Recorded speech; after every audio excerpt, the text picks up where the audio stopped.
Morning मित्रांनो, मी Popatrao Borude, आदिविका wellness centre.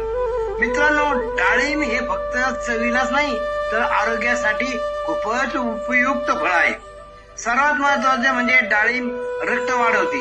ज्यांना अशक्तपणा, थकवा, चक्कर येते त्यांच्यासाठी डाळिंब फार फायदेशीर आहे.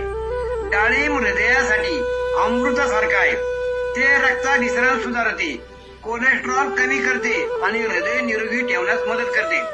यामध्ये भरपूर अँटीऑक्सिडंट्स असल्यामुळे शरीराची रोग प्रतिकारक शक्ती वाढवते. वारंवार आजारी पडणाऱ्यांनी डाळिंब नक्की खावं. डाळिंब पचन सुधारते, बद्धकोष्ठता कमी करते आणि पोट हलकं ठेवतं. तसंच वजन कमी करू इच्छिणाऱ्यांसाठी सुद्धा डाळिंब उत्तम पर्याय आहे, कारण यामध्ये फायबर जास्त आणि कॅलरी कमी असतात. त्वचा उजळ ठेवण्यासाठी आणि केस मजबूत करण्यासाठी डाळिंब खूप उपयोगी आहे. म्हणून मित्रांनो, रसापेक्षा डाळिंबाचे दाणे थेट खा. रोज थोड्या प्रमाणात नक्की समावेश करा. मी सुद्धा डाळिंब बाजारात जसे उपलब्ध होते तसे मी खातो, परंतु ठराविक विक्रेत्याकडे ऑर्गॅनिक डाळिंबाचे प्रकार आहेत ते मी त्यांच्याकडून घेतो. अशाच आरोग्यदायी माहिती करता आद्विका वेलनेस सेंटर सोबत जोडलेले राहा. Okay, thank you.